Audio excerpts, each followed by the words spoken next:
Gregory Kravitz, you are 4 days away. Are you excited? Give us an inside scoop.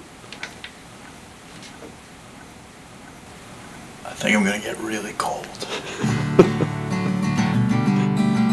Bro, so like as I was like packing, I was thinking about the fact that like best case scenario, worst case scenario. Like best case scenario, we're in a cabin that's like warm for like a week. Worst case scenario, we're literally in a cabin that's freezing. So I was watching this video on how to pack efficiently. They say you roll your shirts instead of fold them. Do you need flip-flops for the shower or no? I guess it's not really like that. I don't think it's like a high volume Yeah, shower. I guess it's not really like that. In 2017, Northrop Grumman engineers partnered with a team of scientists from San Diego Zoo Global and traveled to the Arctic on an important mission of conservation, mapping ice formations in polar bear habitats. I've watched this engineering team kind of achieve this goal of getting this working hardware and taking this Northrop Grumman expertise and this technology up into the Arctic and operating it in this just environment that wants to kill you. The formation of this team was really unique. It kind of started organically. The team is made up of Charlie Welch. He's the team lead, the kind of brainchild of this whole thing. We've got Greg Kravitz, who does a lot of the electrical interface between hardware, cameras, the sensors. Chris Pinescu, who's doing the mechanical design. And then we've got Victor Wang, and he's our software expert. I couldn't be more excited about this. Like, how often do you get sent to the Arctic on like this amazing adventure as part of your job? When we met with the zoo researchers the first time, they gave us a problem. They wanted to figure out when the ice would freeze before the polar bears could go out on the ice to go hunt. And the longer it took for the ice to freeze, the longer those polar bears would starve.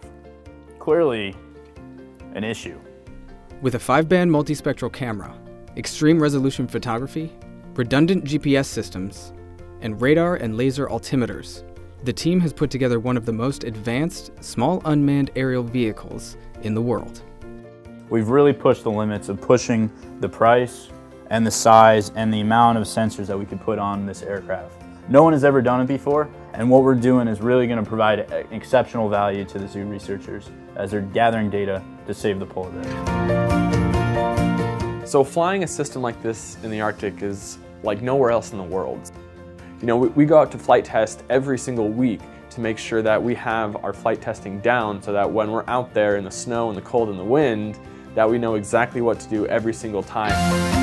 It's crazy to think, like I was packing up late Thursday night and then I come out here and it's tomorrow. I just look back to like, we're all sitting in that room in Escondido.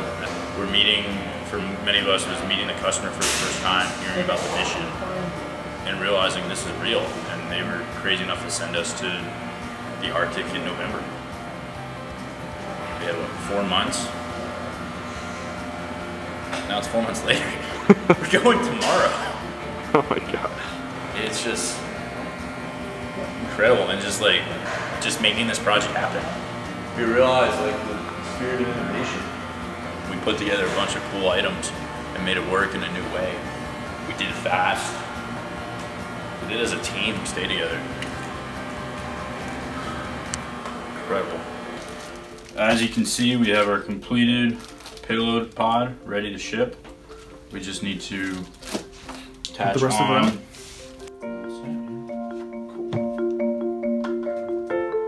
Being able to work on technology to really drive the field and help the field of conservation. You know, we see a lot of issues worldwide where technology could be a help to either people in need or wildlife species in need, and we're really excited to be able to offer a system that's going to help lead the way into offering high tech for conservation. Overall, our team feels really confident of what we've done so far and where we're going in the next couple months before we go up to the Arctic.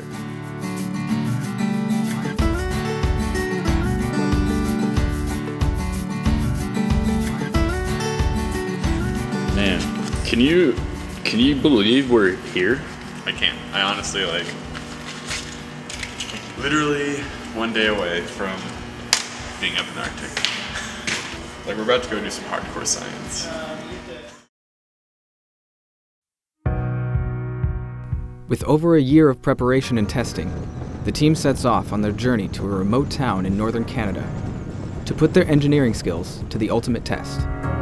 So what makes our team unique in designing a system like this is that we take expertise from satellites and telescopes and aircraft and put it into a system like this that's going to be used for conservation, in which we're able to miniaturize and ruggedize a multi-sensor pod which can take really high-resolution data for the zoo's mission, but it really took that aerospace expertise to bring together a full package.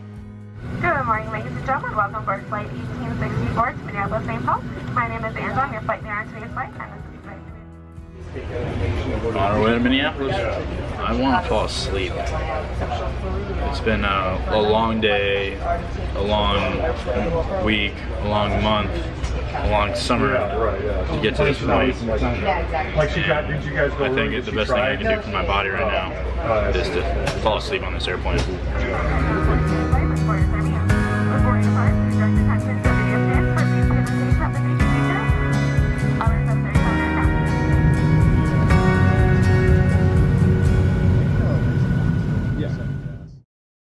I'm always excited to go to Churchill, working with our fantastic team of engineers who've been working really hard, developing all the technology needed to get the perfect images that we need for our research and to also be able to identify polar bears remotely. So this time of year in the Hudson Bay, sea ice is beginning to form again, and we really want to be able to track that formation before it can support a polar bear. So that's the primary question. We're going to be tracking that ice every single day at a resolution that's much finer and much more regular than we get with a satellite. We're also looking to try to understand polar bear behavior at a scale that we can't really do with any other technique, but with this autonomous unit. Me for the time being. Greg is giving a technical lowdown to the pilot about something he noticed on the plane, I think. Oh, okay. Well, welcome. They tried to hold me down when they couldn't keep it. They tried to hold me down. And it's also a privilege to be here with so many talented engineers and programmers from Northrop Grumman who are matching their experience and expertise with that of the scientists from San Diego Zoo Global. That will hopefully open up new windows into how the habitat that supports polar bears are changing as we go into perhaps a state of flux regarding decisions that could affect not only polar bears but humanity as a whole. It's really exciting to be collaborating with the San Diego Zoo in an effort that matters. So I think it's a really great intersection of a project with a heart, but also a great technological challenge.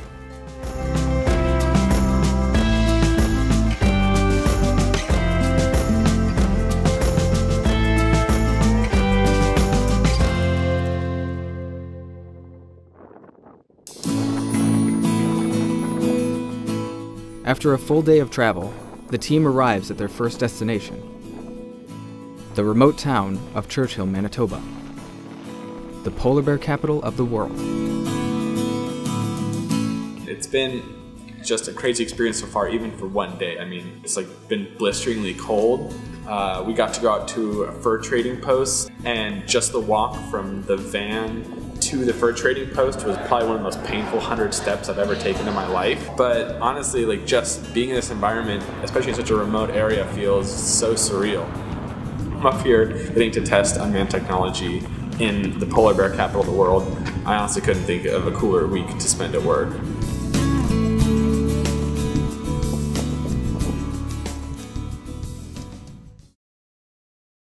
Oh, sorry, Daniel. Polar bears. We're in Churchill. Yeah, buddy. So what's it feel like to be here? It's almost unbelievable. As we were just talking on the way here, it's crazy. We just walked down this gravel path, similar to the way we had to walk down a gravel path to where flight testing was in San Diego, and just like you said, it's 100 degrees colder. -35. You know how cold it is? It's so cold, it doesn't matter. It's so cold. So the first thing we did, we kind of unpacked all the stuff that we shipped up here and brought up here, make sure that the system was okay, all of our components were okay, and then we actually went to kind of a first dry run test, so what it was going to be like to fully gear up, you know, head to toe, and actually go and take this stuff outside and actually go to fly to give our first mental prep of what it's going to be like to operate in the Arctic. We feel ready to really get out there in the environment and test, but we understand that things can change really fast and we have to plan for all scenarios all the time. So our confidence is really high, but we understand that this is an area that's not meant to be friendly.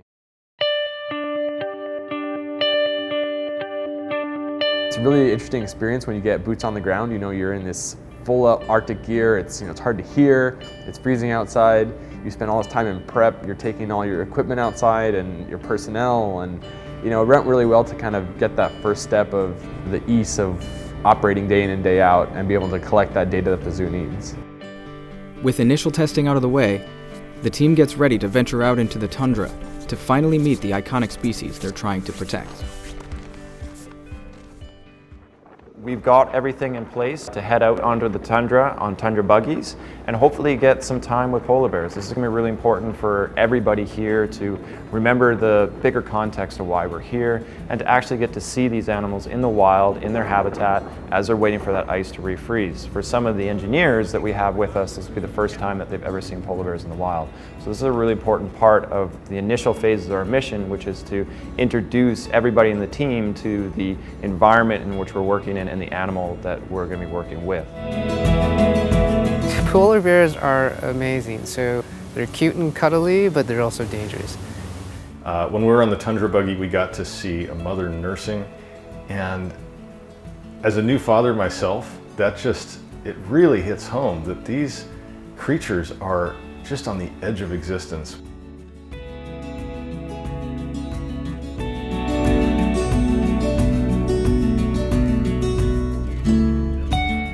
To collect the research they need, the team must move far away from the comforts of civilization to a makeshift cabin at the edge of polar bear hunting grounds. We're right there.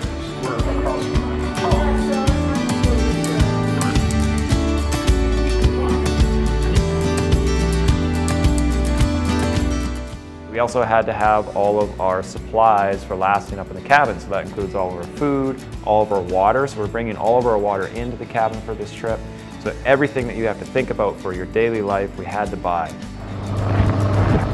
And we also took them out to the custom helicopter airport and hangar to meet the custom crew. We're going to be flying with them. They have an A-Star ready for us to take us to the cabin. So we had to go through the logistics and get everybody comfortable with the helicopter and how that's going to work.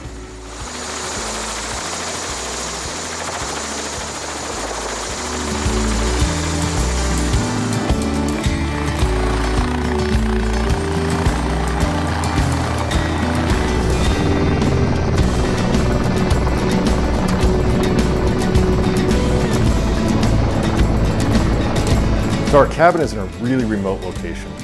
We're situated about 40 kilometers from anything, and it's quite a journey. It's landing a helicopter on the snow, kicks up all this white snow, and it's like you're landing in a cloud. It's really kind of incredible.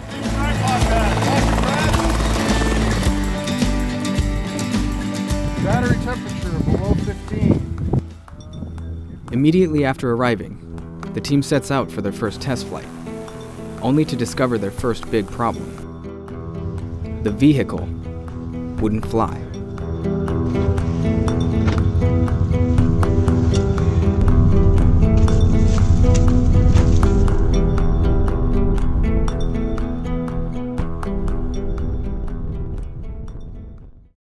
To be completely honest, there was so much that could have stopped us from getting here. The difficulties were just overwhelming, but the only thing that was more overwhelming was the persistence of this team. In order to tackle the issue with their first test flight, the team spent a full 14 hours to rebuild their vehicle overnight. It's a pretty high pressure environment to work in. This cabin is tight quarters. It's kind of a plywood shack. They've got a great workshop area set up where they're doing some last minute hacks and repairs, but they're handling it really well.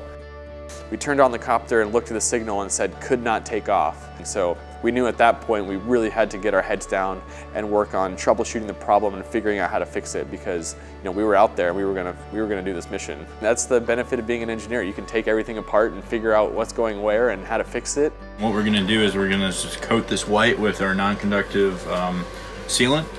So, like for example, we'll basically just attach a Kapton heater directly to the Pi. So we're going to do one more update. We're going to take the SD card, which is rated for normal temperatures, and we're going to go extreme. So we're going to go extreme. So we're going to pour it here, ready for the cold. So this project has been really exciting because it's like two nerd forces coming together. We've got science nerds who are super excited about studying the environment. We've got engineering nerds who are really excited about building new hardware. And where we've come together in this collaboration is bringing those two passions and those two interests together, and it really has made a great dynamic.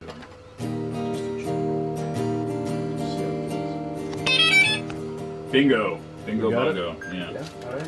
One connector. So we did our first test where we come into our assistant app and we can do a motor test. So we click on M1 to see, and it spins. Everything's groovy. And just to show that we didn't mess with anything else in the system, there's M3, that was bad. And then M2 works perfectly, and then I'm going to try M6 as well. M6 is good. Cool. Try that one. The hexacopter rebuilt and ready for the elements, the team is prepared for their first flight mission. But intense Arctic winds and temperatures keep them grounded once more. Today's a down day, so we'll most likely just be hunkering down for the next day or two.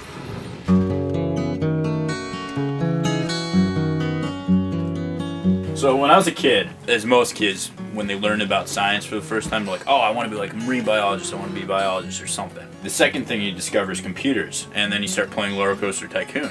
And now I can bring Roller Coaster Tycoon to pretend to be a biologist in a cabin in the woods. And it's just pretty awesome. Being in a cabin, you don't really have access to running water or anything to clean your dishes. But luckily, we're right next to a frozen lake. So you're just standing in the middle of the dark, and it's just you chopping ice. We might wonder why our cabin looks like the smoke after a rock concert. Because Dr. Pilfold here likes to make a smoky steak. Nuke his steak.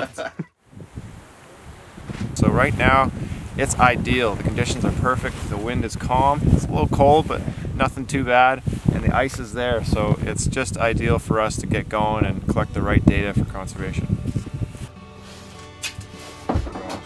We are going out on the ice.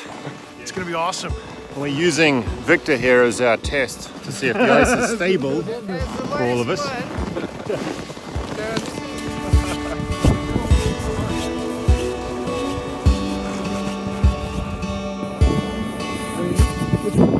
So we are flying in the Arctic environment, and it's, as a pilot, it's been really amazing to kind of have this experience.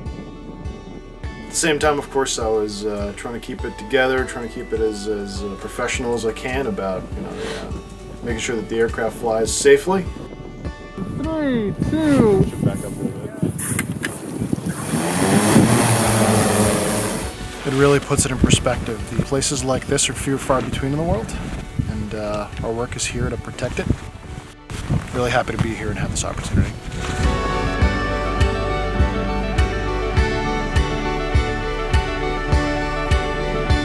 With the first flight mission underway, both the engineers from Northrop Grumman and the team from San Diego Zoo Global are excited for what this means for conservation research.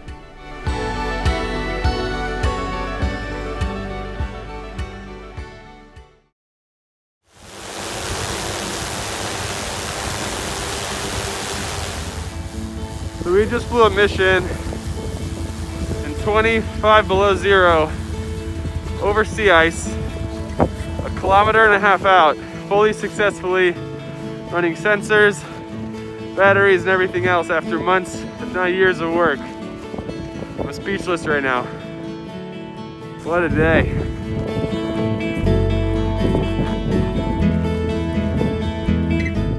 It's great to be in such a spectacular location. The isolation, the stillness, and the pristine nature of it. Also fantastic to be here with the crew, with the team. Feeling good about the rest of the week and keen to get some really good data that will in turn help us to perform our mission here and collect some really rigorous, high-resolution data. From one flight to the next, the engineers from Northrop Grumman and the scientists from San Diego Zoo Global capture the critical data they came for. We give the unmanned aerial system a pre-programmed polygon or area of interest that we want to survey, and then it will go up and then it will actually calculate the flight path it needs to fly in order to give us the data, and we can actually say we want an image to be taken from the sensor suite. Today we got as rather close to the water, a boundary right now, where the ice is not fully formed yet, and I'm excited to go out there and prove out that the system can do it. At the same time, a little apprehensive. We're getting some pretty strong gusts out there, and the copter keeps telling me, it's like, hey buddy, real windy up here, you know, let's be careful. So I try to be as much as I can in tune with the system. Man, so today is Sunday. I'm out here in snowing weather up in near the Knife River Delta. We're waiting for the wind to die down, the snow to die down a little so we can go flying again on the lake, do some more aerial missions. Ready to go, so right on.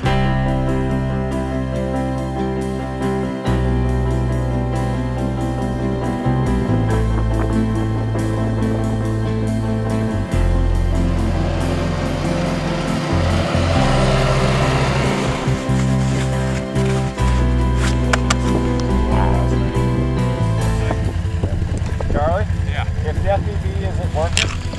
Okay. Good? Yeah. All right. Starting, 3, 2, 1. We were able to fly one mission and prove out that the system works. Now we need to do that over and over again, and that's how you do science.